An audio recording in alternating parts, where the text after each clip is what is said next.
turashimiye namwe rero twateye akamo mukaza kuri uno munsi kugira ngo dushobore kubabwira ibyo ari byo ibyo turimwo nuko bitunganije. Intumbero y'ibi birori, intumbero y'uyu munsi ni kugira tumenyeshe icese concert ya Israel Mboni, akaba ari umunyarwanda musanzwe muzi nkuko yabivuze Asen, yateramenyishije abantu ibihumbi n'ibihumbi ku munsi wa Noel i Kigali. Ubu rero ariteguye kutuzanira amarembo y'ijuru hano i Burundi. Rero ayo marembo y'ijuru azoba ari kuri Zion Beach aho hepfo. Rero kuko bitunganije nuko dushaka kubamenyesha ko uyu munsi igitigiri nyamwinshi cy'abari hano n'abajournaliste twashatse rero mudufashe kumenyekanisha iki gikorwa. Iyi concert iriko irategurwa azoba ari itariki 30 le 30 décembre 2022, reka ndabivuge mu Kirundi, itariki 30 Kigarama umwaka wa 2022 kuri Zion Beach. Ingene bitunganijwe azoba ari par réservation amatable. Twafashe ko ticket VIP azoba ari 200,000, ariko mugiye hamwe mukashika abantu 10 murashobora kureserva iyo table kuri 1,500,000. Murumva ko bica bigabanuka bikaja kuri 150,000. Reka ndabivuge mu Kirundi, bica bigabanuka bikaja ku bihumbi 150.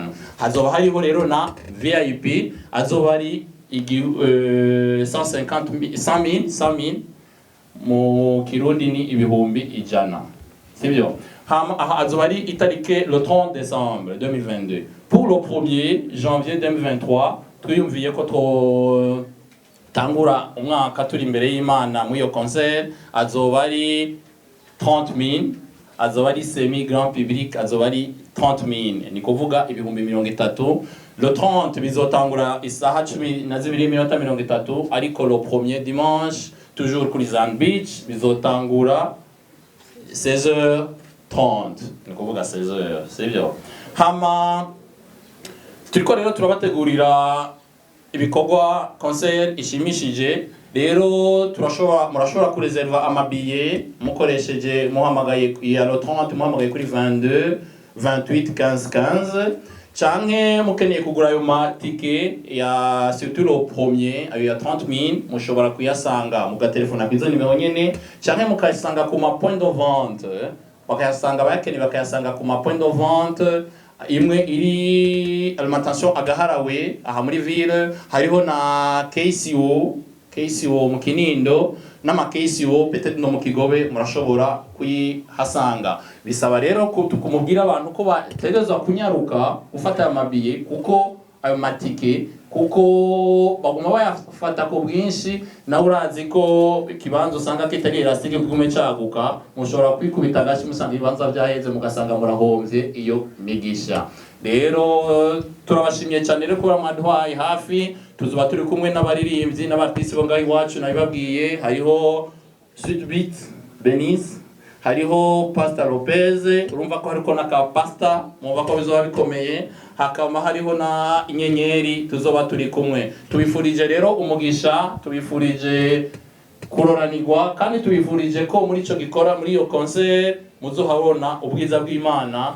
Tukeneye ko imitima ya benshi ihakirira, tukeneye ko haba impinduka mu gihugu cyacu cy'u Burundi. Intumbero rero uno munsi kwari kubamenyesha neza ibi bikorwa dutangwe se mu Gifaransa no byita kali lancement officiel y'izi concert. Hama tuzoca tugira rero iyindi conference de presse probablement ejo canke jeudi na Israel Mboni n'aba bandi badushigikiye batisi bari ngaha kugira twese tumvyumve kumwe, mwumve ko yanashitse ko yageze ku marembo y'Ubujumbura. Murakoze cyane.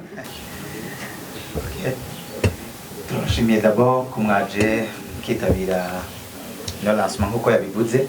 Hama nkuko ambajije by direct ntabwo barabutofise kubera nibyo ari ubuntu Imana yamuhaye koko, kandi turamunezerewe kumwakira. Ariko kandi umuntu wese afite ubuntu bwiwe, rero nta bwoba, ahubwo zoba turiko turashira hamwe inguvu kugira ngo ibintu bizobe bimeze neza cyane. Turiteguye mu myiteguro turabiteguriye koko yego turabahaye ikaze. Urakoze umwere micro Benize. I'm ready. Nitayari. Wow. Merci. Ico gitero. Boje bwa mbere banza gushinga Buja Event kuko yafise experience iri vraiment remarquable muri management. Hanyuma ashimira n'umugabo ariko aturongora itangaza kureka gutwara spécialement anavuga kubyerekeye Zion Beach kuba yarebeye kuba kwanagenda yibona ndabikurikira partenaire mwiza sponsoriser adufasha kugira ngo tugire ikibanza nyene kimeze neza cyiteka.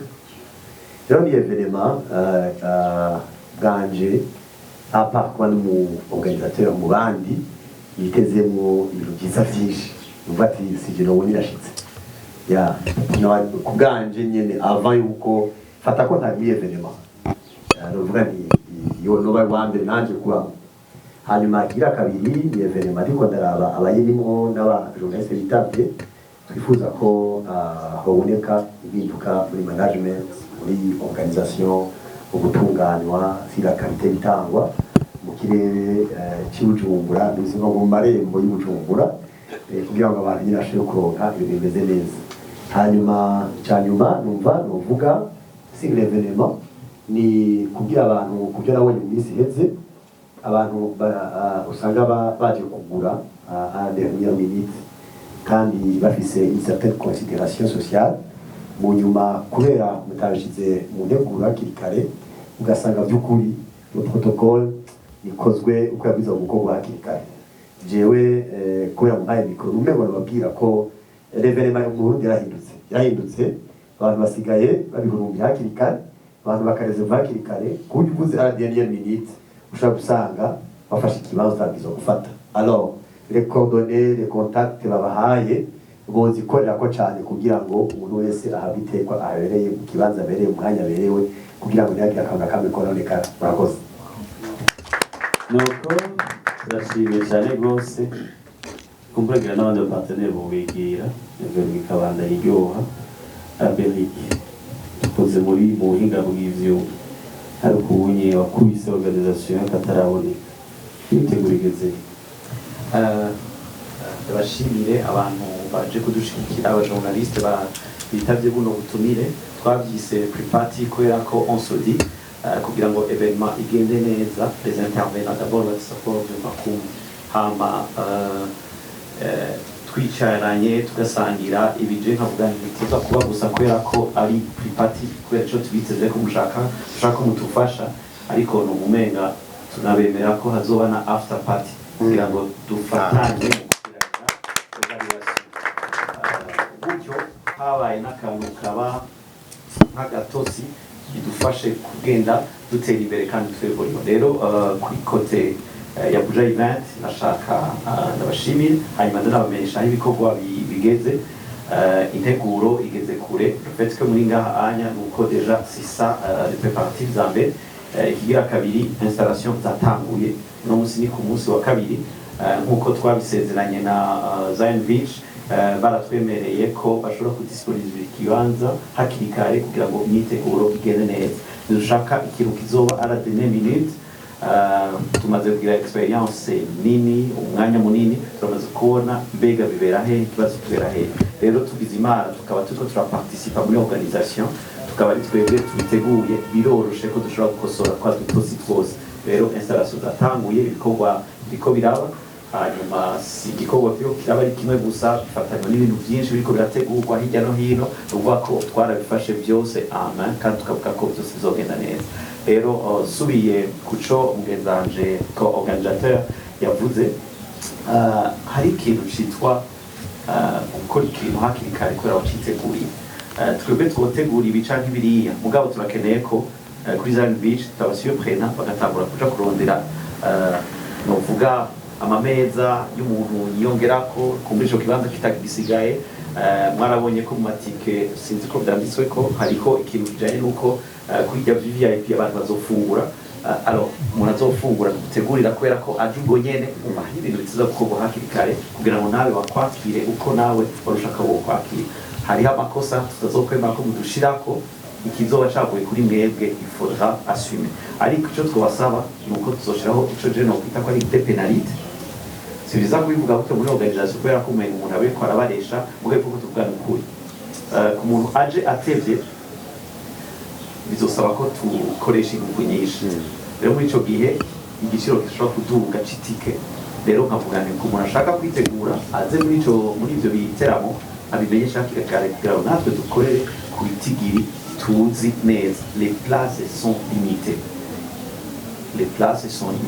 nico nashaka kubabwira hanyuma kwituraba tumeze neza abaenjeneri du son bameze neza abari muri lighting bameze bien abari muri vy'amascreen stage byose bameze neza ni ukuri tubarindiranye igishika kandi ko turakora ibishoboka byose kugira bizogenda neza hanyuma umu artiste ashobora gushikura l'artiste principal Israel Mbonyi parce que abandi bobo turi kumwe ngaha amarepetition parce que baza baranahejeje parce que Check Sound izoba à partir ya le 30 hama hacabaho conférence de presse n'umu artiste principal w'umushitsi yashitse ari hari gutyo nubwira ngo abantu kumbure bamwe batoma ariko nibaza yuko nta muntu akekeranya yuko atazoba ari ngaha ari ico ndakizeze no gutuma tuvugana ku mwanya yaranasabye ngo murungikire video y'ibintu biriko birakorerwa ngaha ari donc barindiranye igishika kinini nukuri abarundi murakundise kubera ko barabazi ko ikintu ciza intaje nagenda zumva cuko muri evenement nukuri murabibamo kandi mukabibamo neza ivyo nivyo numvise igihe mperuka i Kigali ngira nta mu artiste n'umwe muri East Africa adashaka kuza kugira igiteramo bwa mu Burundi noneho murabibona turavye ibintu biriko biraba ukabona aba n'aba baraza ni kubera ko muraryosha ikirori merci beaucoup. Arakoze cyane Eric burya turabona ibintu bisa neza ikindi baranyibukije aha duhagaze ngaha nk'aba organisateur babiri hari uwundi azoza azanye na Mbonyi ni ukuvuga ni du côté ya management ya Israel Mbonyi ni ukuvuga il fait partie des organisateurs donc voici ikintu gikorwa n'umuntu umwe twese turi kumwe kugira ngo byose bigende neza hama ibindi tuzobivugana yamaze gusha ngaha kumbura n'ibyo azokwivugira wenyine nasi turangirize rero kuri inyenyeri nabo batubwira ingana biteguye baje ngaha baje biteguye Ego turabashimiye rwose twebwe nk'inyenyeri turiteguye kandi cyane turiteguye gutanga ibintu bimeze neza kandi turashimiye cyane Buja Event, Blue Harmony, Regas ukuri bariko barategura ibintu vyiza cyane turabatumiriye kubwira abarundi bose yuko batosiba le 30 na le 1er murakoze. Ego turashimye cyane abavuye bashora ngaha imbere abavuye b'abajournaliste muri ngaha banyakubahwa umwanya rero w'ibiganiro donc kubaha umwanya mubazi tuza kubaza ivyerekeye iki giterane bijanye na sekila bijya by'abasani bandi tuvuga gospel gusa tuvuga n'ibyo mu Burundi gusa okay ndabona reba mikoro andi promoter ubundi ninde Jehove okay Akoze turabashimiye ku bibazo mwagiye murabaza by'inkoramutima hama uko tuza turishura ndagerageza nishure bibazo hama abo turi kumwe ngaha barashobora kunyunganira sibyo hama ikibazo cyabajijwe bwa mbere cyabajijwe na Landry Promoter cyabajijwe ngo eske mbega muriteguye neza ku bwacu nibaza ko kibazo turiteguye ku makote yose turiteguye sibyo hama nigiki Jean Paul azanye muri evenementiel nico mugiye kubona le 30 na le 1er niko nibaza niko nibaza hama Albert iki gikorwa muzanye muzobandanya si cyambere si gikorwa cyambere Albert kazanye kandi si ni cyanyuma muramuzi iyo zina murarizi bavuze Alberic murumva ubu no muri East African uvuze Alberic baramenya iryo zina icyo rishatse kuvuga sibyo nibaza rero ko azobandanya bon naba sinihenze naba niheza aranyunganira okay tubandanye Jerome yabajije ngo kubereka abaririmbyi batatu gusa atari bose kandi abarundi baririmba gospel ari benshi sibyo icyo kibazo yabajije twebwe muri ntunganyo muri organisation nta numwe twakumiye kuko twebwe objectif ni yuko twababwiye ni yuko umuririmbyi aza ni yuko tuvuga ubwo butumwa ni yuko iyo mitima ikira sibyo nta numwe twakumiye gusa babaye hafi kandi bumva barahamagawe muri uwo murimo sibyo nkuko n'ubundi ashobora kumva ko ahamagawe muri uwo murimo sibyo urumva rero nibaza ko bitotera ikibazo icyo nibaza ko bitotera ikibazo muri ekipe ntimubona ngo twakwiye kuba korabo nibaza ko icyo cya korabo twazosubira twakibaza Israel Mbonyi ari ngaha nibaza ko korabo atari mbe muri igiti yigeze na Israel Mbonyi sibyo none nanjye nojamwo bazi nkavuma nko bamashi sibyo nawe ntazi kuririmba sibyo none ngo amatike amikuru yasubira abaza ngo amatike ya VIP yose yatanguye kugurishwa amatike yatanguye kugurishwa mugabo twagwize VIP twabwiye ko c'est mieux par réservation ajya ya mwakoresheje terme y'abarundi bose siyo twebwe dukoresha semi grand public yoyo niyo twababwiye ko dushobora kuyaronka ngaha canke tukayaronka ku agaharawe canke tukaharonka kuri KCO Kinindo guhera cet après-midi marashobora kuba hari marashobora kubwira abarundi ko bashobora kuyasanga Edison yabajije amakenga ikibazo yarafise amakenga ikibazo ca Valente bimeze gute ntibizohava biba nk'ibya Bruce Melody niko natahuye nibaza ko atamakenga ahari ufise amakenga nahere uyu munsi sibyo mubabwira abarundi ko amakenga adakwiye kuhaba kuko Alberic ubwiwe mu ntumbero yo kugura ayo makenga yarishikiye i Kigali nibaza ko amafoto mwayabonye yarishikiye i Kigali baravugana Alberic ubwiwe yaravuganye na Valente nibaza ko ntabeshe amakenga bose barumvikanye barazi ko atakibazo na kimwe gihari nico gituma yahisemo guhaguruka akishigira i Kigali nico gituma rero ayo makenga atobaho hariho igiteramo cya kabiri nicyo koregwa ahantu hiyaguye bon nibaza ko mwoshika kuri Zan Beach kugira ngo icyo kibazo mvuze ntihagutse nibaza ko tuba tugombye gushikuza kuko natwe kwiyumvira gushira kuri hajya ahantu nuko twabanje turavisita twabonye ko hashoboka sibyo twabonye ko hashoboka kandi tutereza gukorera ahantu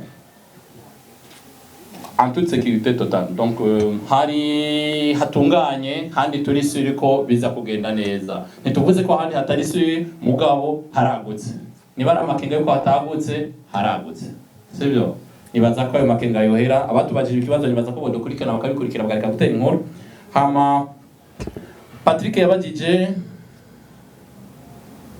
bon kubera ikibanza cha Zion Beach cha kibanza cy'abaru kubera iki concert ya kabiri yagiye kuri Zion Beach ari concert y'abarundi twese okay ni Patrick yabajije okay Zion Beach tubasi nongere kwa kandi kantu Zion Beach no yarashatse gusponsoriza iyi evenement donc rero mwumve ko nawe ari muba basponsorize evenement urumva yarumvise umuhamagaro w'iki gikorwa arashaka gukiza imitima y'abarundi rega nawe nico gituma yahisemo gushigikira uyu murimo sivyo none hama mbega hariho abajournaliste rero none mbega bari ngaha bose ngo bazinjira bashwe bazinjira kuri gusa iki bon hariho liste twashirikirishije dabo yo kumenya abari bari ngaha hama ico kibazo tujokigira muri komite indani twumve faisabilité twumve ingene twogikora ico gikorwa sivyo none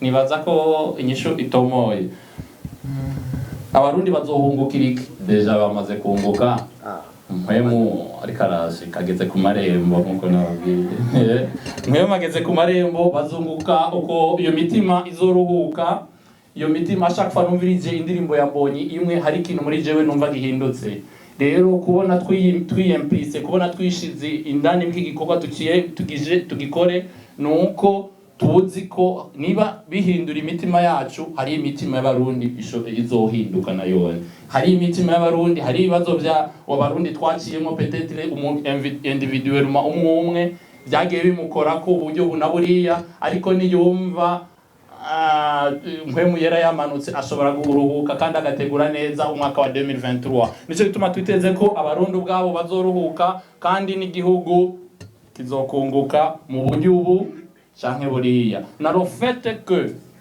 Israel Mbonyi aje mu Burundi, isi yose ikabimenya, Uburundi rega burahungukiye kuko Uburundi bubaye nyabagendwa, sivyo none wumva Uburundi butungutse. Rero Uburundi buzokungurwa mu mpande zose, Uburundi buzokunguka.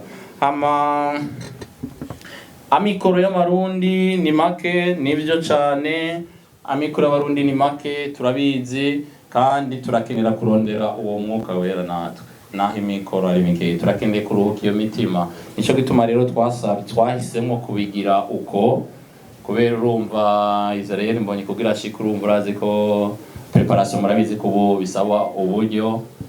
Rero twahisemo kubigira uko, kandi twabonye ko Albert kaza kunkompleta, namwe kaza kunkompleta, twabonye ko twobigira uko. Mbona yabajije ati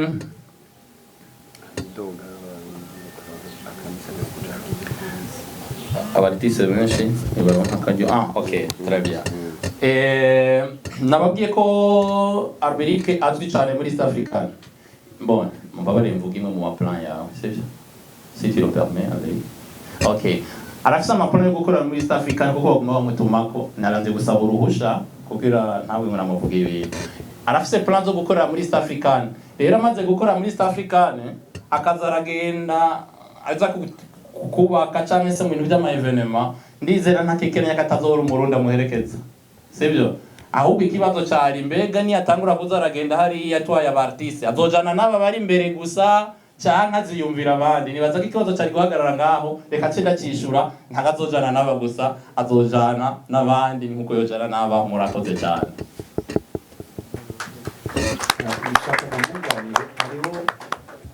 Ikibazo mwabajije ngo amikoro y'abarundi ni mato,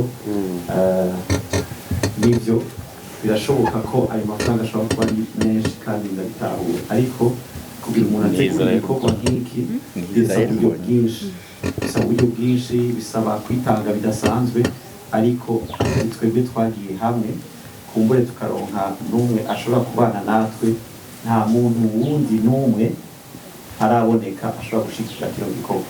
Mwumve ko iyo ibintu biriko birakogwa ata zindi nguvu zivuye ahandi, byumvikana ko abariko baraza muri ico gikorwa nibo bazosponsoriza iyo evenement. Rero sindayifata ko iyo ari payement ije isanzwe, ahubwo no kugira ngo habe gushigikira ico gikorwa. Nibaza ko twari tukwiye no kunahindura, ntibe ko ari reservation canke mugabo twitwa yuko ari ticket sponsor, kuvuga ko umuntu wese uze iyo ticket agize iyo reservation ariko arakontribua ku bw'ico gikorwa.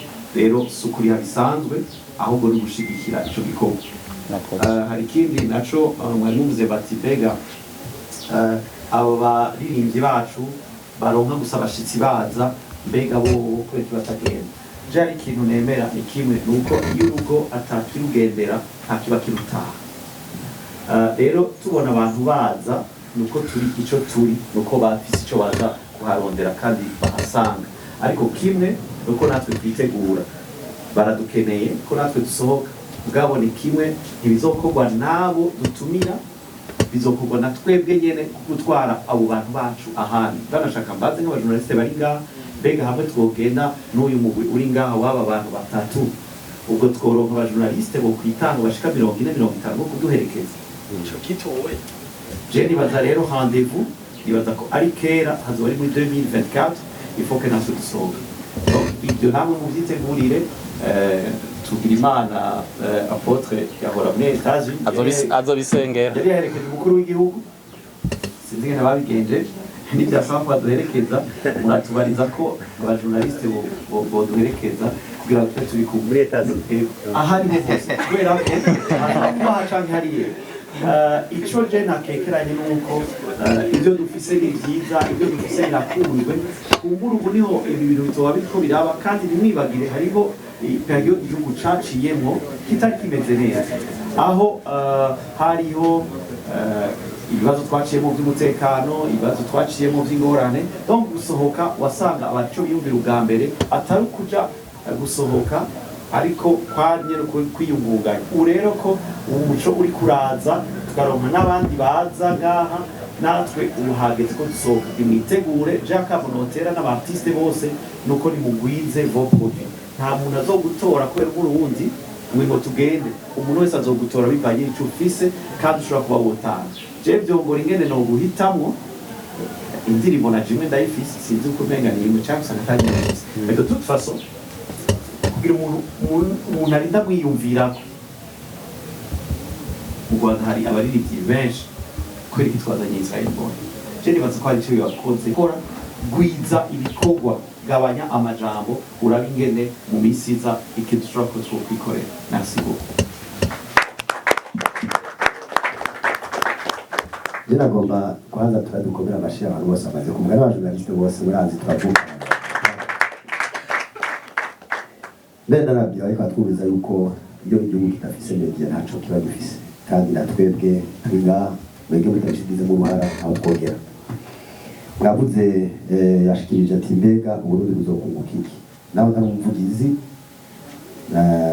ndashaka kubona premièrement kuba twiga iyi nyungu ikomeye cyane, kuko abantu bose bariko barakora amaradiyo, amateleviziyo kaza kuronka inkuru deja nukunguka. Kigira kabiri naravye kuri site officiel ya ministère de l'Intérieur berekana ko mino misi mikuru abantu bava hanze bariko baraza. Ivyo navyo n'amadividende de la paix, aho usanga hari amahoro. Ibi kandi umuntu aje aramukanya, aragura, arasuma, arabona hashobora kuzamwo abainvestisseurs bazi uko nyene. Rero nibaza ko ari akaryo keza ko kurata igihugu cacu. Mbere saba umuntu wese azokora ntazakore ibintu byaciyaho, avuge ibyo ashaka kuvuga byose, ahubwo azavuge ibitera igihugu teka, maze igihugu cacu kigashinga icumu mu mashinga. Ico cyari cyo cyumviro numva noshikiriza.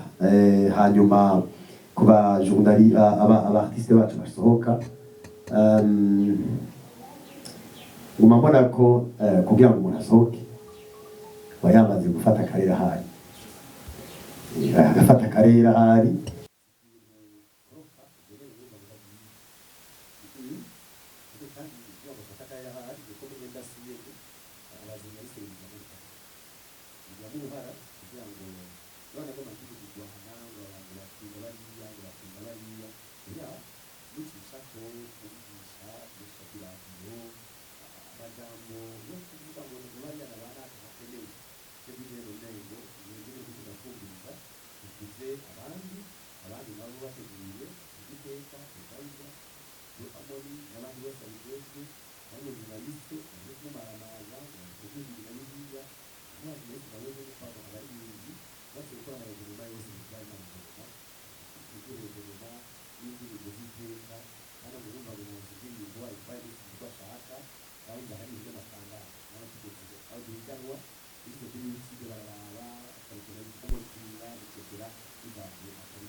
biri mu mutuzo, birimo nyene nyibara marembo y'ijuru. Sinzi ko n'indimbo n'ingenzi yiwe bavuga ngo abagabo bararutana. Je mbona ko kabisa ari amavuta ahantu, nta kibazo kiteye ubwoba kihari, ahubwo je yavyokunda ari gusaba abamenyesha makuru muri ngaha ko mutangwa kwiposta ubu nyene conseil bami inuze yahenze nyene vyakabaye, ifoko tugenda tukabwira abo bantu, hanyuma namwe babasabye ati none aba rubanda nyamishi nukuri yabarije mu minsi imbere. Je proposerais que umva nta rubanda nyamishi hari, urashaka kuba umuyerdere ugahitamo kugenda ukigira ahantu kanaka, hari n'igihe ushaka kurabira kure, biravana n'amashwara. None ndavuga ati umunsi nkeneye naragize ama economie, je vais avec ma famille kuja hamwe, naburya ko mu ndege uno munsi ashobora kugenda muri economique tukagenda muri business class ukabigira mugabo dis-moins ibiciro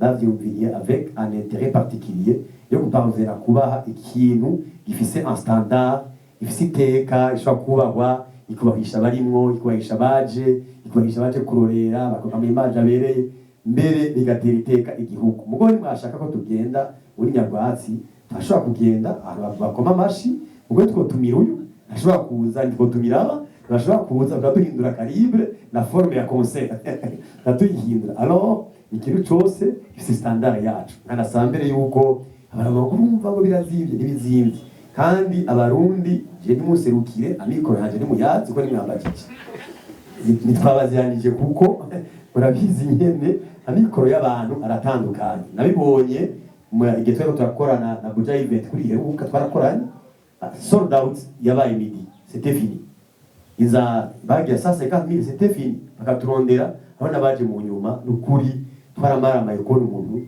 azana amafaranga mu ntoke 1,500,000 bakora mushira kandi utungutse bafite jardin public tarahera ngavuga ati no ihagarire nga habwiza kuboneka iteka mu organize turi after money turi after success no kuri ikintu kimeze neza iteka nimba dushaka ko tuvuga ngo abantu bose nibaze agacaza abantu 5,000 tubuze kuca kandi 5 asanga abantu bose barahagaze si byiza rero amakosa twakoze twarayabonye dushaka asubira kuboneka dushaka iteka hirya y'ejo tuzane Darlene ngaha tuzane bande tuzane bariya bahari abo muri Zande muravyumva namwe bamwe baza bakamara umwanya ngaha kugira ngo bigende dukurije cyacu ngo tutume twese nashoboka tugenda bikante Isaac TV. Oh.